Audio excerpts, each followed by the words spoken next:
Ahora sí. Segundo. Gloria. Sí. Buenas tardes, colegas. Dentro del marco de las capacitaciones de cada uno de nosotros, en esta oportunidad tenemos la grata oportunidad de contar con la presencia de los doctores Cabrera Marcela, que todas la conocemos, secretaria en este caso, secretaria penal del Juzgado Penal número 1, y el doctor Víctor García Rosa, fiscal auxiliar de Concepción. Realmente un placer tenerlos los dos, porque sé la capacidad y la forma que nos enseñan, que nos educan a cada uno de nosotros. En esta oportunidad nos hablarán sobre las audiencias preliminares, la dinámica, objetivos, los roles de las partes dentro del sistema adversarial. Muchísimas gracias y comience cuando gusten.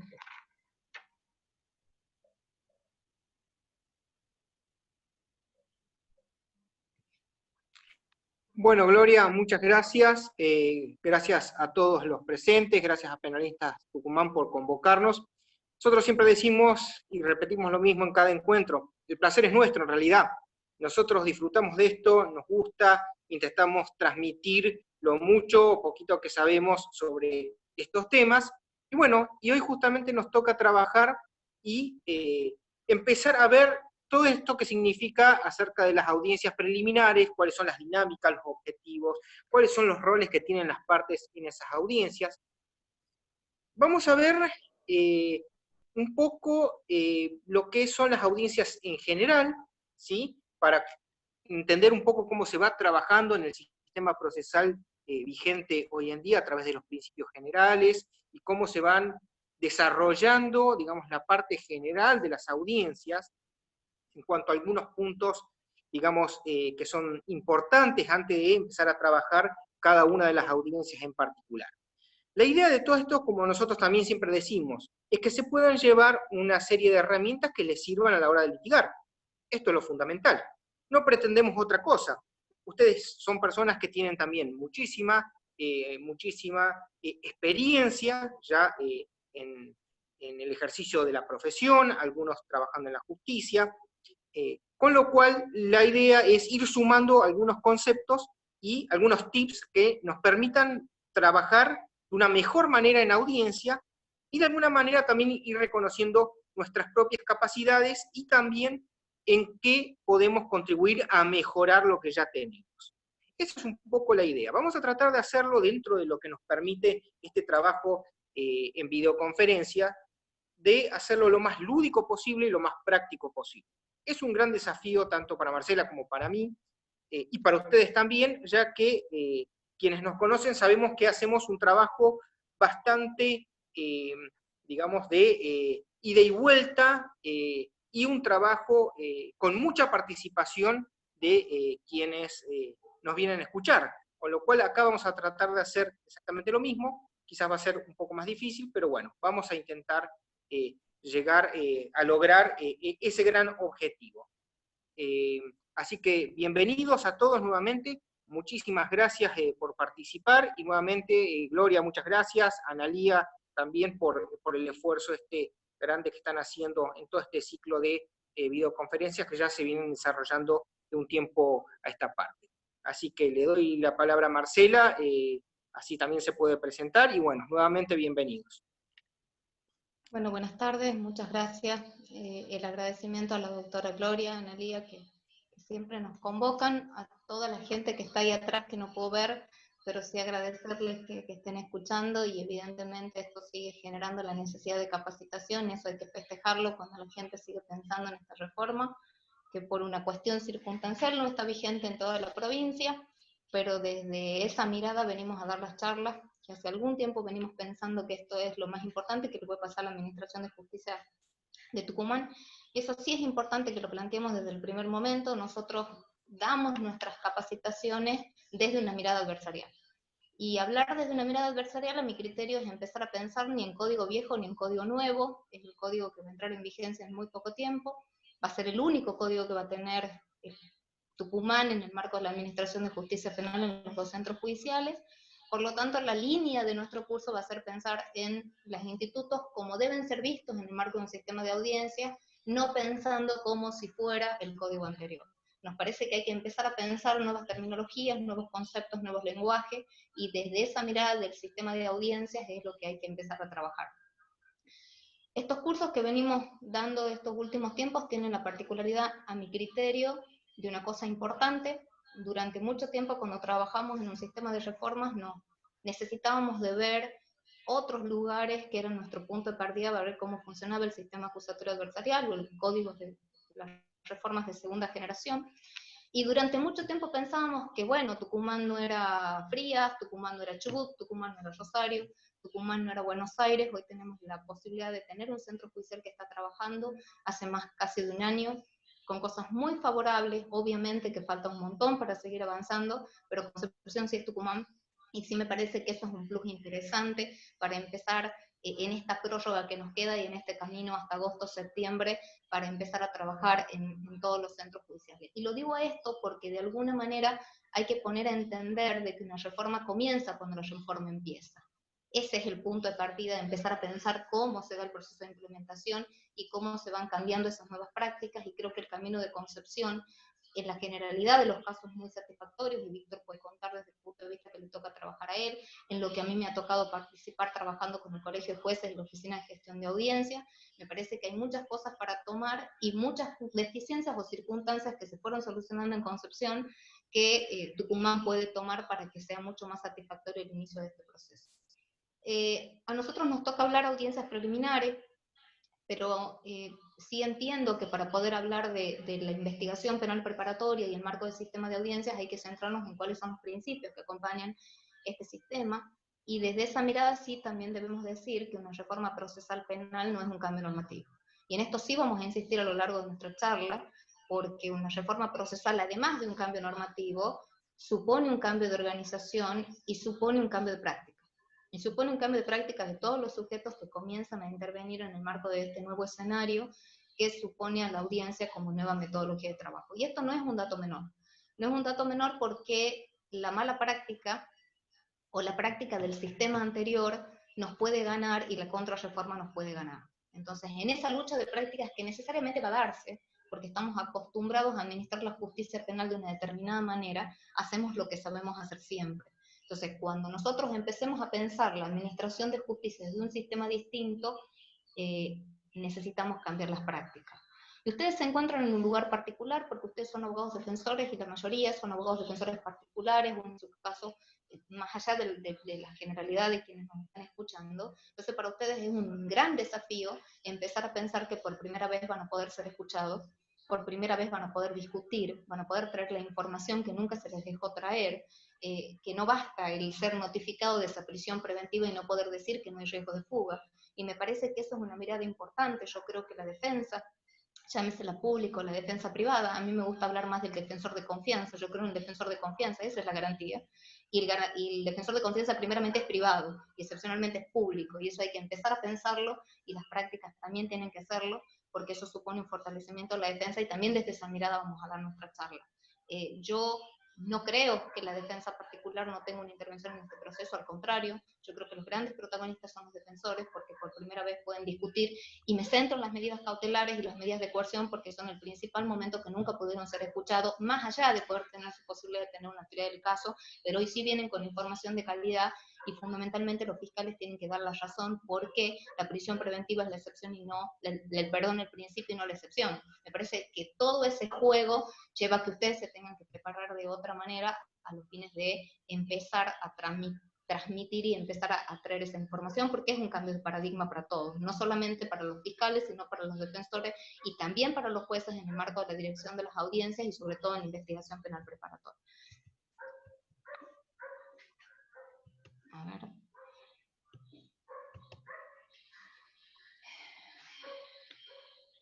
Víctor, ¿estás viendo ahí? Sí. Bueno, un poco lo que nosotros entendíamos que teníamos que empezar a analizar en el marco de este sistema tiene que ver con un poco cuáles son los principios que acompañan a esta ley, y ustedes me dirán, bueno, pero ¿qué sentido tiene empezar a mirar estos principios? Tiene razón de ser empezar a mirar estos principios, porque estos principios son los que acompañan toda la estructura del Código Procesal, y es una clara diferenciación con la ley anterior, donde cuando ustedes analicen los principios de la 8.933, en realidad están estableciendo cuáles son los principios que van a acompañar toda decisión en el marco de este nuevo sistema. La igualdad entre las partes no es un dato menor.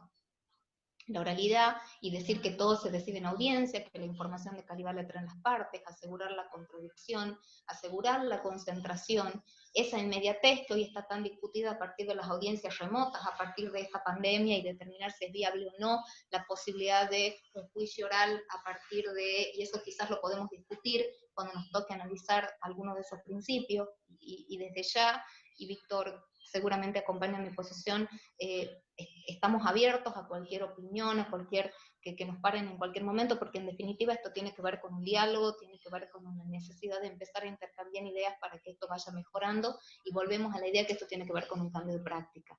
Esa simplicidad y esa celeridad que es tan ajena a nosotros en el marco del escriturismo, del formalismo, del expediente, donde esas vistas permanentes, donde era muy difícil empezar a encontrar el eje del conflicto. Y esa palabra es importante.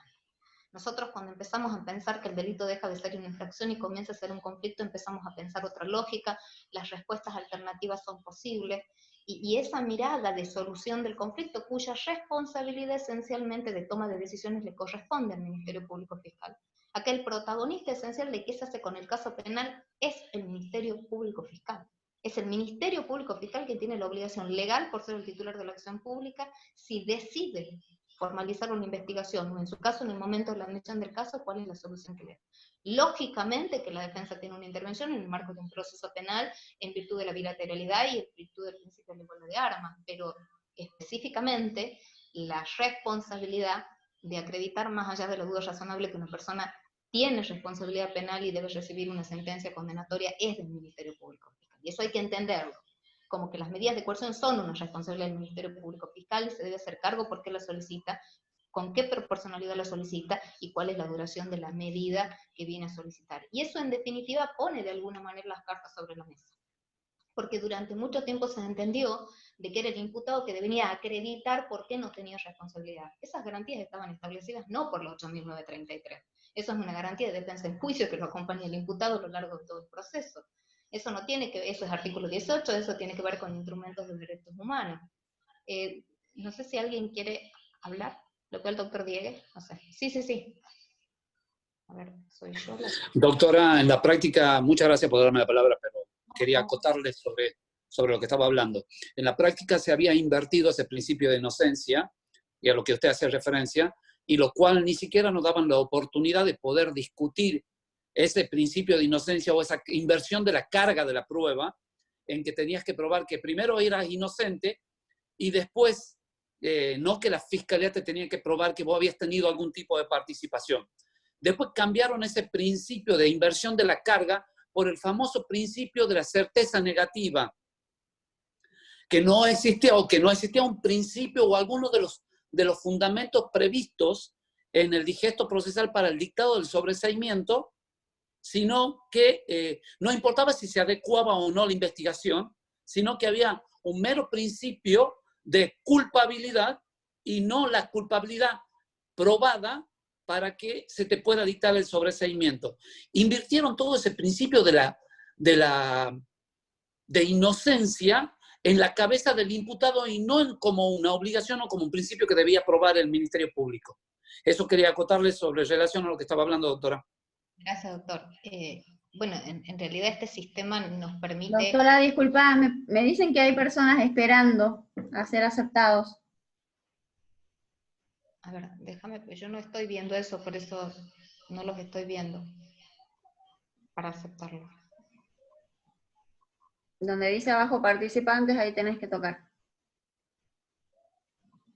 Sí, en tema Analía, que yo estoy viendo toda la pantalla, entonces, a ver.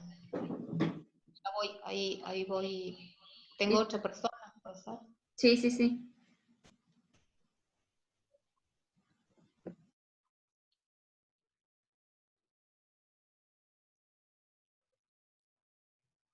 Pedimos las disculpas del caso, esta vida virtual nos lleva a colaborar y acomodarnos entre todos los que estamos participando, porque al poder compartir el PowerPoint soy yo quien tiene que hacer... Si te parece, Marcela, continúo yo mientras vos vas solucionando, así vamos avanzando y no perdemos mucho más tiempo.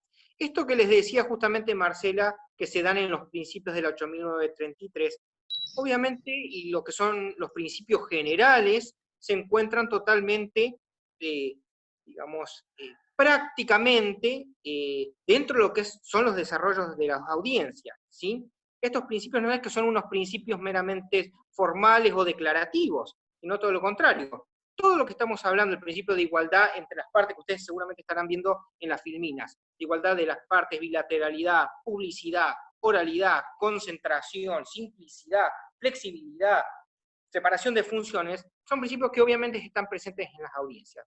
En cuanto a la igualdad de las partes, esto lo vamos a pasar también bastante más rápido porque me interesa mucho que vayamos a ver el tema de audiencias, que seguramente es lo que quizás más interesa, pero sí es importante saber esto.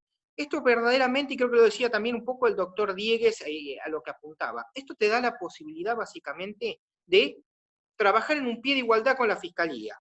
Acá nadie está por encima de nadie, ni a nadie se le cree más. Esto es una cuestión básicamente de prueba y de cómo llevar evidencias a una audiencia, ¿sí? Por supuesto que la carga de la prueba, eso está, obviamente nadie lo pone en discusión, es en cabeza del Ministerio Público Fiscal y es quien debe probar. Ahora bien, esta igualdad de las partes también se trasluce y tiene una consecuencia y una posibilidad, o un derecho, si quieren llamarlo también así, por parte de los defensores, que también pueden llevar su teoría del caso, pueden llevar sus propias evidencias, y también son válidas, y valen quizás tanto como la que puede introducir la Fiscalía en una audiencia determinada. Y esto justamente es lo que también da la oralidad, la posibilidad de poder, mediante una audiencia, poder hablar sobre estas cuestiones, poder trabajar los contrapuntos que tiene la audiencia y poder discutir sobre las evidencias que se incorporan.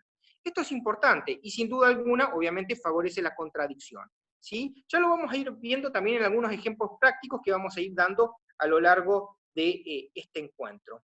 El principio de inmediación también tiene que ver con esto, ¿sí? La idea de que el juez, yo le tengo que brindar toda la información suficiente para que pueda tomar una decisión de calidad. Nosotros con Marcela siempre insistimos en lo mismo. En la medida que uno en una audiencia lleve información de calidad, la decisión indefectiblemente siempre va a ser de calidad.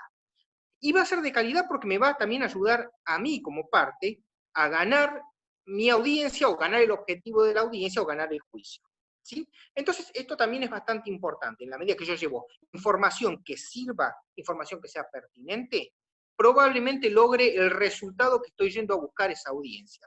Porque no solo voy a llevar mi información, sino también voy a tener conocimiento de la información que va a introducir en la audiencia la contraparte. Con lo cual yo también me voy a tener que adelantar hacia la posición que puede llegar a tener la defensa, o en su caso, ustedes a la posición que puede llegar a tener la Fiscalía en ese sentido. Esto también tiene que ver con la deformalización como un principio también fundamental dentro de los procesos adversariales en general, y particularmente dentro de la ley 8.933. Aquí no hablamos de que todo se hace de cualquier manera o como a uno le parezca, pero sí hay criterios que son muy flexibles en cuanto a la incorporación de cierto tipo de pruebas, muy flexible en cómo llevar adelante ciertos actos procesales, que si bien desde ya les advierto, y muchos ya quienes tuvieron oportunidad de estudiar el nuevo código, se habrán dado cuenta que hay actos que todavía siguen siendo escritos, ¿sí? La apertura de la investigación se hace por escrito, la apertura a juicio se hace por escrito, con lo cual no todo es totalmente despapelizado, si quieren llamarlo de alguna manera. Sí, la forma de colección o recolección de la evidencia, dentro de los límites constitucionales y procesales, tiene cierta flexibilidad. ¿Qué quiero decir con esto? Si yo quiero tomar la declaración de un testigo como fiscal, lo único que tengo que hacer es llamar al testigo y hablar con él. No necesito hacer un acta formal donde la firme el testigo, la firme yo o la firme el fiscal. ¿Se entiende? El defensor también puede tomar declaraciones y también puede recabar información importante. Puede hablar con los vecinos para determinar si existe arraigo o no respecto de una persona para trabajar eventualmente una cuestión de medida cautelar que pueda pretender la fiscalía. Puede producir un montón de evidencias. Y esto es importante, porque eso también tiene validez. No es que en la audiencia vamos a discutir sobre la densidad de la prueba que trae la defensa. probablemente yo pueda cuestionar algunos puntos, pero lo cierto es que si él trae información, esto tiene que ver con el principio de buena fe. Yo entiendo que de acuerdo a las constancias que me está trayendo, no va a venir a mentir una audiencia. Y esto no porque no pueda, sino porque el costo que va a tener todo este tipo de cosas se ve y se pagan. Básicamente, si yo desde la Fiscalía introduzco pruebas